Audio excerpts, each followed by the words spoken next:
Hello. We'll give everybody another minute to join. If you are with me, please go ahead and add to the comments where you are watching from, and we will get started in just a minute.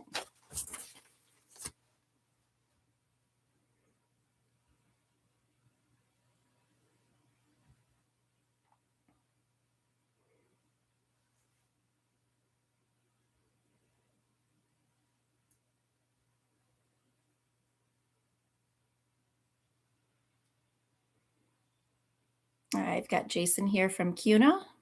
He's going to be making dinner in a minute. Looks like we've got another viewer. I know that when you are watching from your phone or from if you broadcast to TV, it's really hard to add comments. So I'm going to give it I'm going to go ahead and get started since you can watch it. Watch the recording. So I am Christina Schmid with EmpowHer Outdoors. Welcome to Tuesday Trail Talks, and where beginners and experts come together to share seasonal tips for getting outside. I'm really glad all of you are here tonight. I missed doing this last week. We did not do a live broadcast last week because Steph and I were with Eagle Parks and Recreation doing our first of the spring season teen wilderness survival and first aid. And we had a great time with 5 youngsters or young adults from the city of Eagle. So had a really good time. Got another one of those coming up if you missed it. I want to enroll your teen April 8th, I believe. So check out the website if you're interested in more. So tonight I'm going to be talking about what do I do if I get lost, or what do I do when I realize I got lost, and what's something you wish you knew sooner. So if you've ever thought or had that panic moment of, oh my gosh, I'm in the wrong place, I don't know where I am, how do you deal with that? What do you do? So we're going to talk about that tonight. Again, I am Christina with EmpowHer Outdoors. I am a licensed backpacking outfitter in the state of Idaho with a focus on young adults, teens, and women and beginners. So I do backpacking trips, backpacking workshops, classes, and more here in Idaho. So what we're going to cover today is what happens if you get lost. What should you do? And we're going to have a couple quick tips, the key being stop and make yourself easier to find. We're going to talk about some common mistakes, some things that beginners miss, and what gear we can leverage, and how we should shift our thought process to make sure that we're prepared in the case of getting lost. So I would like to ask for those who are watching live, or even to comment later on the recording. Sorry, there's a little fuzzy here, probably from my backpack or puffy jacket. Have you ever been lost, or what would you do if you got lost? Do you know what you would do if you got lost? So think about those things, add them to the comments. I can address them during the live viewing or follow up on comments after the fact. So the first thing I'm going to share, first quick tip is stop. Don't wander around. Very often moving when you are lost results in moving in a circle. You're not going to help yourself. You're going to tire yourself out. And as we get tired, we start to make poor decisions. Jason did get turned around on Isle Royal, and it added about 3 miles to our first day of backpacking on the island. So thank you for sharing that, Jason. So again, stop, quit moving, sit down, take a breath, and reassess your situation. Do not continue to wander. Don't think that following the sunlight or the river or whatever it is going to help. Sit down, take a breath, and reassess if this is something that you can get yourself out of safely, quickly, and promptly, or do I need to stop, stay put? And this brings in quick tip 2 is, do I need to shift my thought from getting myself out to being found. It is vital that you make that decision as early as possible in your adventure and as early as possible in the day. You don't want to wait until dusk to decide, I'm lost and I should have figured something out. Um, think about it ahead of time, potentially, if you can. So once you've come to that realization that I am lost and I'm going to need help getting out of here, again, stop moving. And what can you do that's going to make you easier to find? You should be wearing some sort of bright gear. My winter backpack is bright orange, so it's going to be very easy to be found. Something reflective is always helpful. Something that I always carry in my backpack is an emergency blanket. It is, look at that, coincidentally reflective. I also encourage anyone to, once you've opened it, it's probably not going back in this container because this is my demo emergency blanket. So I would encourage you, if you don't need the emergency blanket for warmth or for protection against water, I would encourage you to spread that out as wide as you can in between the opening of some trees. You can also write SOS in rocks or with sticks in an open space so that anyone who's flying over might be able to see this. A mirror, of course, would be very good in getting attention. I like to carry sometimes a reflective belt or those emergency vests. Super reflective. Make that a flag. You don't have to sit there and flap it around. You can tie it to the top of a bush or somewhere that's going to be seen from the air, or if someone is approaching, or potentially from another mountainside. But the key is stay put. Don't move, because if someone's trying to find you, you might be walking away from them. You might be getting yourself deeper into the woods. You might be making yourself harder to find. Stay where you're at. Also, something that you can use is a whistle. Many backpacks that have the chest clip have a whistle built into that clip. It doesn't even look like a whistle, but it is. So check out your backpacking or hiking pack clips and see if they are a whistle. 3 quick blasts is a universal sign of emergency and distress. That is going to have attention drawn from far around you. I also like to carry an air horn. It's super lightweight. It's going to scare the stuffing out of animals and keep you safe, but also can be used for emergency and can be seen from up to 3 miles, or heard from up to 3 miles away. So again, whistle, air horn, drawings in the dirt or sand with rocks or sticks can be extremely helpful. So you've got to shift your mind from moving around to visibility and being found. If you have been lost, what did you do to help get yourself out? Go ahead and add that to the comments. I will mention those that are entered during the live, and we'll follow up on comments for those of you who watch this recording. Most common mistakes that we hear about is pushing forward. I'm going to get myself out of here. I don't need help. Typically, that is not the best answer. Many of us have rescued ourselves. Many of us have found our ways out.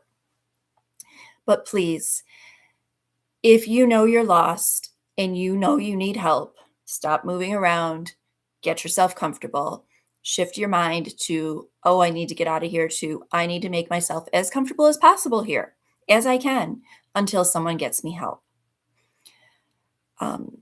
Something that I've always talked about in previous lives is making sure that you're sharing a plan.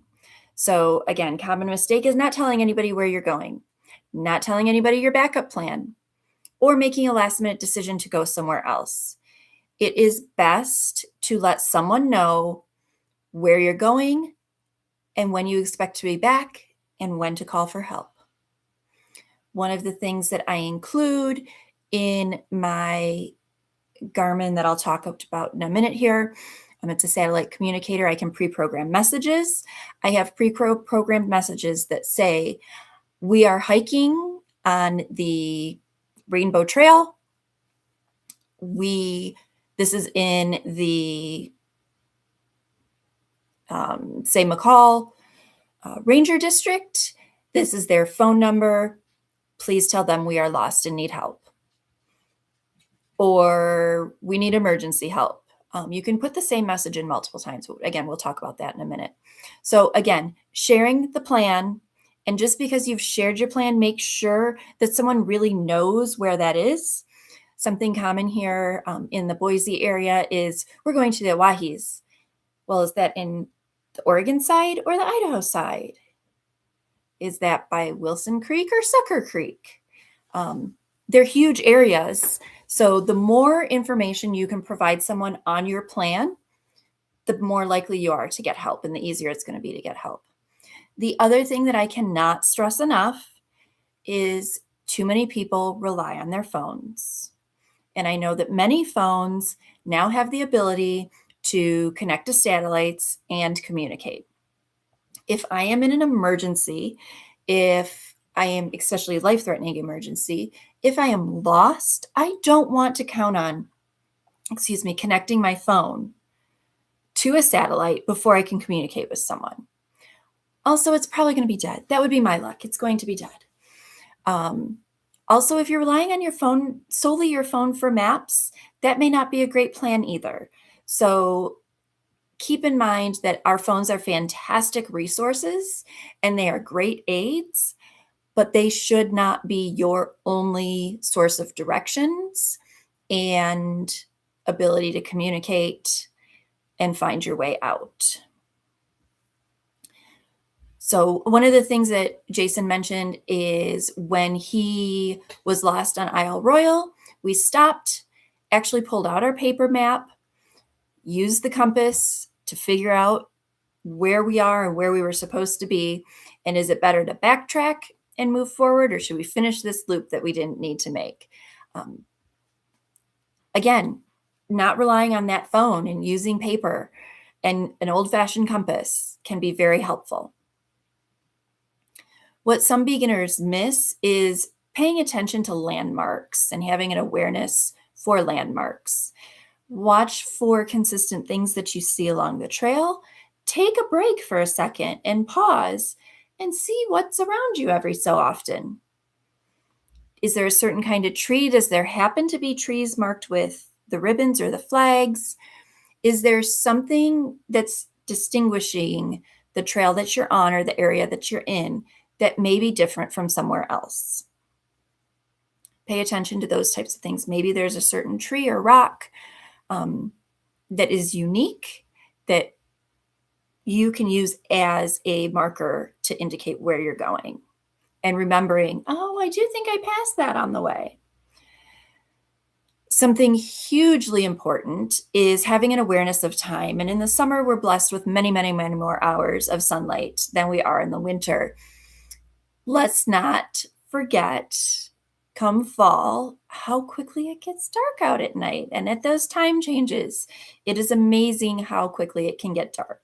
So be aware of what time you started your hike, how long it's taking you to get to where you are, and when it's time to turn around, because we don't want to turn around at dusk and then try to find our way out at night. What might be a bird flying in the bushes or a squirrel traipsing through some dried leaves can sound like a bear in the dark. So keep in mind that it's going to get dark early. The other thing to be aware of, especially in our high desert areas that we're in, like Treasure Valley, that sun goes down and it gets cold fast. So you've also stopped moving because you're lost. So please make sure you take an extra layer. And again, that emergency blanket, because these are so small and lightweight, take two. One so that somebody can find you and another to stay warm. Maybe you want to use it under your bum to keep yourself dry. Keep yourself out of the water, because adding water is going to make you cold sooner. So pay attention to landmarks, be aware of the time, and remember that you're going to get cold much faster than you expected. A couple of gear items that I'm going to share that I want to make sure everyone remembers. And if you have a favorite emergency gear item that you take with you, go ahead and add that to the comments. This is my Garmin satellite communicator. It is an old model. This is my peace of mind on the trail. I am able to download the trail that I'm hiking on. I am able to pre-program messages, emergency messages, and as you might be able to see here on the side, there's an SOS button. One thing that I saw very recently in Facebook groups is push that SOS button as soon as you think you have a problem. It is going to take time for search and rescue to organize themselves to come out to you. And if you have a life-threatening or a dangerous emergency, or you're extremely lost in a rugged area, they're going to need time to get to you. Push that button. Start the communications and start that clock to rescue, whether it's just to help you be found or to help you with emergency and medical treatment. You can always cancel that message, but if you think you have a problem, push the button. Don't hesitate.